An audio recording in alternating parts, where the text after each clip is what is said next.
A brief overview of all the sections dealing with FIR. Section 2(c) of the CRPC. Section 2(c) of the CRPC defines the cognizable offences for which an FIR can be lodged. These offences are listed in Schedule I of the Code. These offences fall under this category and are allowed for filing lodging an FIR. Cognizable offences are those for which the police officer is allowed to arrest the accused without a warrant or magistrate's permission. These offences are more heinous and serious in nature. For example, murder, rape, kidnapping, abduction, etc. These crimes have the capability of harming the peace and harmony of a society. They are mostly public offences. Usually, the punishment given for cognizable offences is more than 3 years and may extend to life imprisonment or the death penalty.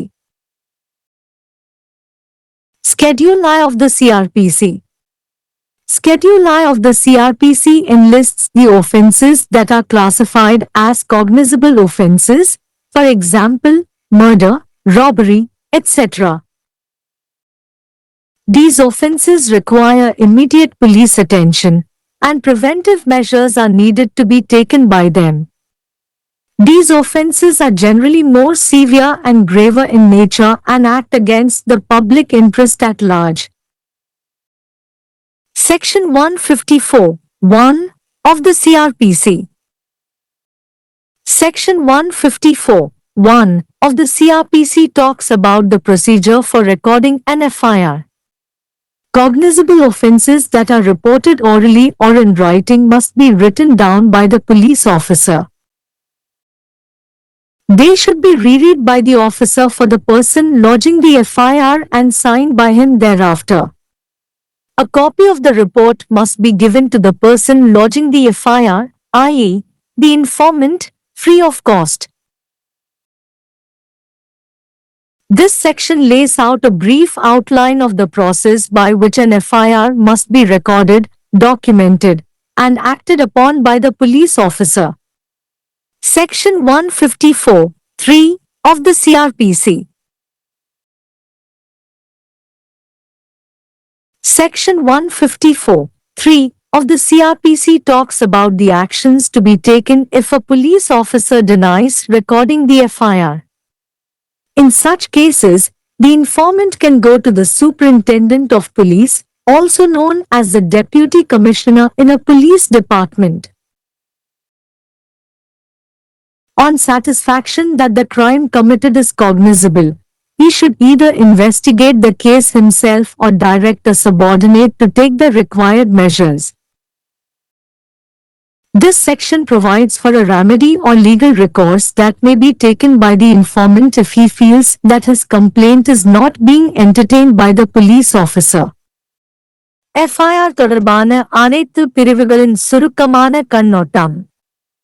CRPC இன் பிரிவு 2(c). CRPC இன் பிரிவு 2(c) FIR பதிவு செய்யக்கூடிய அறியக்கூடிய குற்றங்களை வரையறுக்கிறது. இந்த குற்றங்கள் குறியீட்டின் அட்டவணை ஆயில் பட்டியலிடப்பட்டுள்ளன. இந்த குற்றங்கள் இந்த வகையின் கீழ் வரும் மற்றும் FIR பதிவு செய்ய அனுமதிக்கப்படுகின்றன. கைது செய்யக்கூடிய குற்றங்கள் என்பவை காவல்துறை அதிகாரி ஒரு வாரண்ட் அல்லது மாஜிஸ்திரேட் அனுமதியின்றி குற்றம் சாட்டப்பட்டவரை கைது செய்ய அனுமதிக்கப்படுபவை. இந்த குற்றங்கள் மிகவும் கொடூரமானவை மற்றும் இயற்கையில் தீவிரமானவை. உதாரணமாக, கொலை, கற்பழிப்பு, கடத்தல் போன்றவை. இந்த குற்றங்கள் ஒரு சமூகத்தின் அமைதியையும் நல்லிணக்கத்தையும் கெடுக்கும் திறன் கொண்டவை. அவை பெரும்பாலும் பொது குற்றங்கள். பொதுவாக, அடையாளம் காணக்கூடிய குற்றங்களுக்கு வழங்கப்படும் தண்டனை 3 ஆண்டுகளுக்கு மேல் இருக்கும், மேலும் ஆயுள் தண்டனை அல்லது மரண தண்டனை வரை நீட்டிக்கப்படலாம். CRPC இன் அட்டவணை I. CRPC இன் அட்டவணை I அறியக்கூடிய குற்றங்களாக வகைப்படுத்தப்படும் குற்றங்களை பட்டியலிடுகிறது. எடுத்துக்காட்டாக கொலை, கொள்ளை போன்றவை.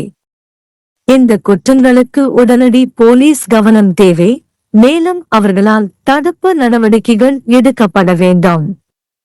இந்த குற்றங்கள் பொதுவாக மிகவும் கடுமையானவை மற்றும் இயற்கையில் கடுமையானவை மற்றும் பொது நலனுக்கு எதிராக செயல்படுகின்றன. சிஆர்பிசி இன் பிரிவு 15(4)(1) சிஆர்பிசி இன் பிரிவு 15(4)(1) எஃப்ஐஆர் பதிவு செய்வதற்கான நடைமுறை பற்றி பேசுகிறது. வாய்மொழியாகவோ அல்லது எழுத்துப்பூர்வமாகவோ புகாரளிக்கப்படும் குற்றங்கள் காவல்துறை அதிகாரியால் எழுதப்பட வேண்டும். எஃப்ஐஆர் பதிவு செய்யும் நபருக்காக அதிகாரியால் அவற்றை மீண்டும் படிக்க வேண்டும், அதன் பிறகு அவர் கையெழுத்திட வேண்டும். அறிக்கையின் நகலை எஃப்ஐஆர் பதிவு செய்யும் நபருக்கு, அதாவது தகவல் அளிப்பவருக்கு இலவசமாக வழங்கப்பட வேண்டும். எஃப்ஐஆர் பதிவு செய்யப்பட வேண்டும், ஆவணப்படுத்தப்பட வேண்டும் மற்றும் காவல்துறை அதிகாரியால் செயல்பட வேண்டும் என்பதற்கான செயல்முறையின் சுருக்கமான விளக்கத்தை இந்த பிரிவு வழங்குகிறது. சிஆர்பிசி இன் பிரிவு 15(4)(3) சிஆர்பிசி இன் பிரிவு 15(4)(3) ஒரு போலீஸ் அதிகாரி எஃப்ஐஆர் பதிவு செய்ய மறுத்தால் எடுக்க வேண்டிய நடவடிக்கைகள் பற்றி பேசுகிறது. இது போன்ற சந்தர்ப்பங்களில் தகவல் அளிப்பவர் காவல் கண்காணிப்பாளரிடம் செல்லலாம், காவல்துறையில் துணை ஆணையர் என்றும் அழைக்கப்படுவார். செய்த குற்றம் அறியக்கூடியது என்று திருப்தி அடைந்தால் அவர் வழக்கை தானே விசாரிக்க வேண்டும் அல்லது தேவையான நடவடிக்கைகளை எடுக்க துணை அதிகாரிக்கு உத்தரவிட வேண்டும். காவல்துறை அதிகாரி தனது புகாரை ஏற்றுக்கொள்ளவில்லை என்று தகவல் அளிப்பவர் உணர்ந்தால் அவர் எடுக்கக்கூடிய தீர்வு அல்லது சட்டப்பூர்வ உதவியை இந்த பிரிவு வழங்குகிறது. एफआईआर से संबंधित सभी धाराओं का संक्षिप्त विवरण। सीआरपीसी की धारा 2(c) सीआरपीसी की धारा 2(c) उन संज्ञेय अपराधों को परिभाषित करती है जिनके लिए एफआईआर दर्ज की जा सकती है। ये अपराध संहिता की अनुसूची I में सूचीबद्ध हैं।